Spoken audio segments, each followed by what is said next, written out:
नमस्कार, the reap times में आपका स्वागत है। चुनावों का समय है।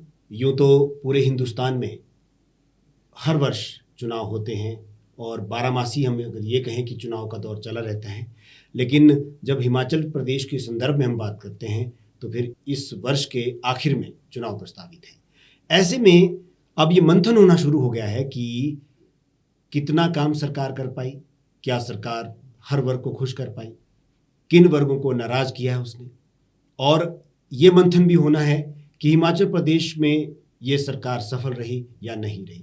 हर बार ये सरकार के साथ होता है। मुख्यतः दो दलों में बटी हुई हिमाचल प्रदेश की सियासत इस बार परिवर्तन की तरफ जा रही है, यानी कि और भी दल हैं जिन्होंने इस बार हिमाचल की राजनीति में कदम रखा है। लेकिन ये बात बड़ी दिगर है यहाँ पे कि जब विश्लेषण होगा तो ये ज़रूर देखा जाएगा कि कौन कौन से वर्ग हैं जिन्होंने सरकार के साथ मिलकर के अपने काम करवाने में सफलता हासिल की है, या फिर कौन कौन से वो वर्ग भी हैं जिनकी मांगें वर्षों से पेंडिंग रही है और वो सरकार पूरी नहीं कर पाती है, तो उनमें नाराज़गी भी रहती है। अब इन सारी उठा बैठक के बीच में एक बात बड़ी स्पष्ट होती है कि जैसे ही चुनाव नज़दीक आते हैं, पार्टी को छोड़ने का या पार्टी को ज्वाइन करने का दौर शुरू हो जाता है। और बहुत सारी ऐसी संस्थाएं हैं जो अपना काम करवाना चाहती हैं, सरकार के पूरे कार्यकाल में नहीं हो पाता है, लेकिन आखिर में वो चाहती हैं कि हमारा काम संभव हो पाए, लेकिन वो हो नहीं पाता है। सरकार की तरफ से उनको निराशा हाथ लगती है। और ऐसी स्थिति में जब ये चीज़ सामने आती है तो फिर हम आपके साथ होते हैं और ऐसी शख्सियत के साथ हम आपसे मिलते हैं जो समाज के दबे कुचले लोग, जिनकी तरफ सरकार का ध्यान नहीं जाता है और सरकार उनकी मांगों को पूरा नहीं कर पाती है और वो अपने को ठगा हुआ सा महसूस करते हैं। कुछ ऐसा ही आज हमारे साथ जो बातचीत करने के लिए यहाँ पे शख्सियत हैं, चंचल कुमार। तो इनसे हम आज बात करेंगे। चंचल कुमार बंगाली अनुसूचित जाति विकास मंडल के सचिव हैं, हिमाचल प्रदेश स्तर पर काम करते हैं और इनका एक बहुत बड़ा संगठन है, ऑर्गेनाइजेशन है, और इन्होंने भारतीय जनता पार्टी और कांग्रेस को छोड़कर राष्ट्रीय लोक नीति पार्टी को ज्वाइन किया है। और इनके ज्वाइन करने के पीछे स्पष्ट बात वही है जो अभी आपसे हम डिस्कस भी कर रहे थे कि वर्षों से, लगभग 80 वर्षों से हिमाचल प्रदेश में रह रहे इस समुदाय के लिए सरकारें कुछ भी नहीं कर पाई।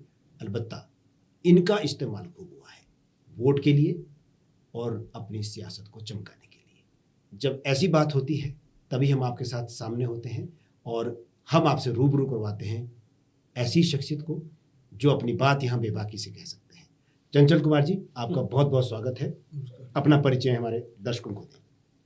सर, हम एक पिछड़ी जात, अनुसूचित जाति से संबंध रखते हैं और हमारे पहले से बुजुर्ग बहुत ही गरीब थे और गरीब तबके के आदमी थे। उनसे पहले ये होता था कि जो मांग के पूरा कर लेते थे, मांग के खा लेते थे और उसके आगे उनको कोई आता नहीं था। तो हमारे को जब नई नई पौध आई तो उनके अपने अपने लक्ष्य थे। हमने बच्चे पढ़ाए, सब कुछ कराया।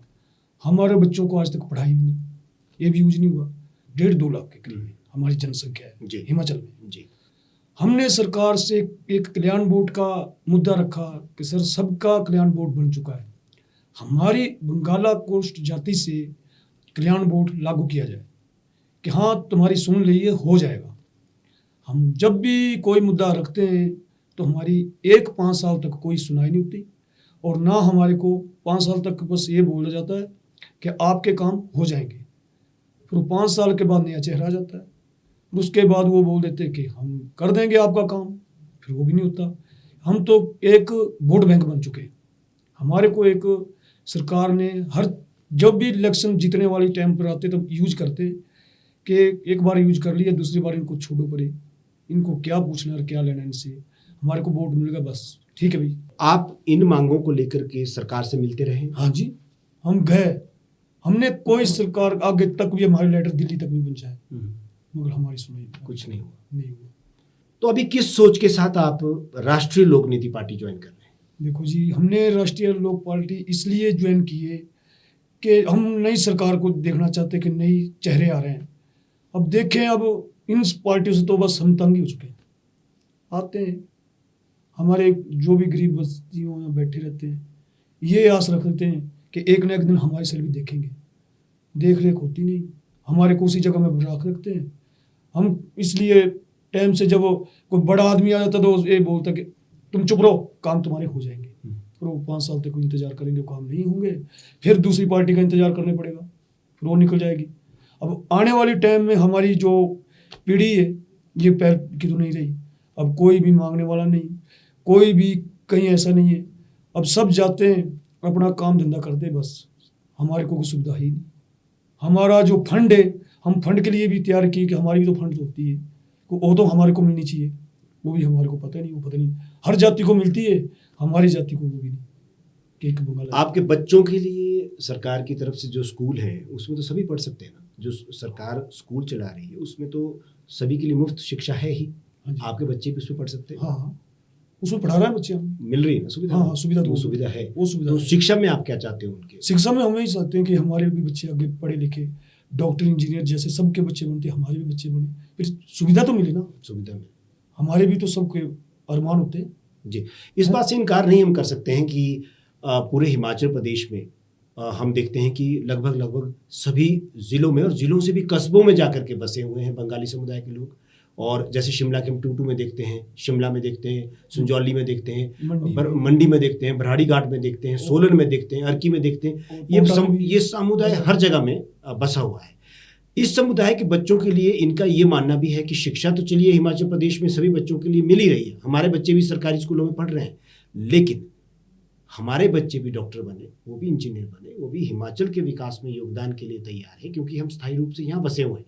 तो इसके लिए सरकार के पास कोई योजना नहीं है। तब हमें अलग कर दिया जाता है, सिस्टम से अलग समझा जाता है। और एक समय था जब हम मांग के ही खाना खाते थे।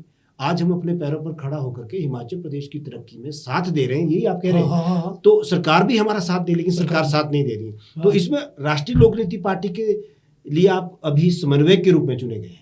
जो हिमाचल प्रदेश की बंगाला कम्युनिटी है उसके आप समन्वयक है हिमाचल प्रदेश राष्ट्रीय लोक नीति पार्टी के लिए। हाँ जी।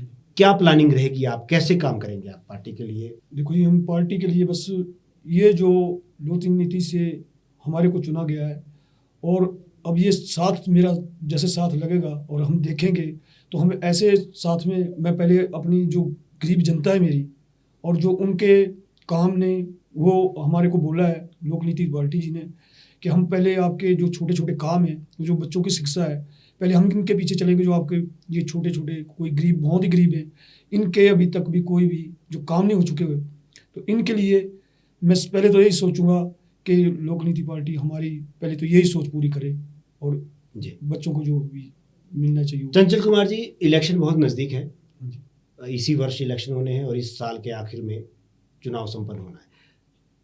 बंगाली समुदाय क्या मांगे लेकर के अपने समुदाय के साथ सामने आएगा और राष्ट्रीय लोक नीति पार्टी को किस प्रकार से सपोर्ट करेगा?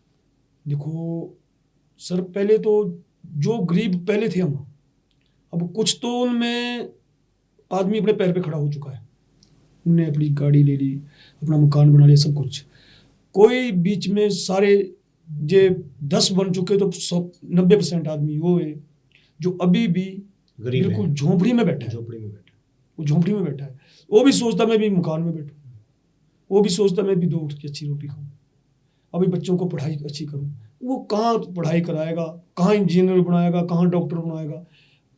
आपका मुद्दा है कि एक तो अच्छी शिक्षा मिले, हाँ, हमें रोटी कपड़ा मकान की सुविधा मिले, और आप चाहते हैं कि हम बेरोजगार ना हो, हमें भी एक सिस्टम के तहत रोजगार मिले, ये आप चाहते हैं। हाँ। तो क्या राष्ट्रीय लोक नीति पार्टी ये कर पाएगी आपके लिए? सर तो अभी नहीं, हमारे को इसमें पार्टी में भी मेंबरशिप हमने की है, अब देखते पार्टी को हमारे को विश्वास दे रही है। आपका कहना है कि इस बार आप पूरे तामझाम के साथ 2022 का जो हिमाचल प्रदेश का चुनाव होने जा रहा है, हाँ जी, उसमें आप राष्ट्रीय लोक नीति पार्टी की सरकार को बनाने के लिए कृतसंकल्प?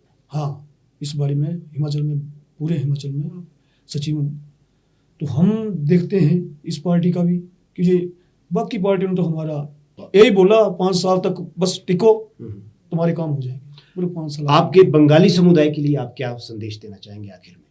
सर मैं अपने बंगाली समुदाय के लिए संदेश यही दे रहा हूँ कि पहले मेरा कल्याण बोर्ड किया जाए, मेन चीज़ मेरी कल्याण बोर्ड की है। और जो हमारी फंड सरकार से आगे आती है वो जाती कहाँ है, हमारे तक पहुंचती क्यों नहीं, क्या है वो कहाँ रुक जाती है?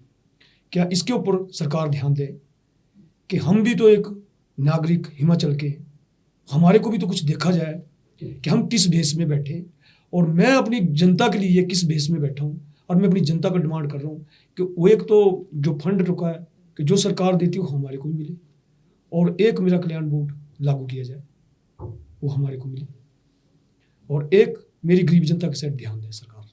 पूरे हिमाचल के जितने भी मेरे गरीब बंगाली अनुसूचित जाति है, ये सब इनको लिए कुछ ना कुछ सरकार ध्यान दे।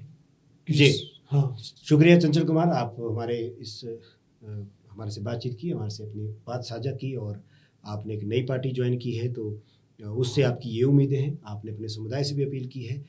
तो ये हमारे साथ चंचल कुमार जी थे, और इनका स्पष्ट मानना ये है कि हम इस प्रदेश में विगत 80 वर्षों से भी ज़्यादा समय से रह रहे हैं, और अब हम यहाँ के लगभग स्थायी निवासी हैं, और हम हिमाचल की तरक्की में जब अपना पूरा योगदान दे सकते हैं तो सरकार भी हमारे लिए विशेष तौर पर बजट का प्रावधान भी करे और हमारी मांगे भी माने, हमारे कल्याण बोर्ड की भी स्थापना करे, ताकि हमारी छोटी बड़ी हर मांग का जो निवारण है वो वहाँ से संभव बनाया जा सके। मैं हेमराज चौहान अब आपसे अनुमति चाहता हूँ।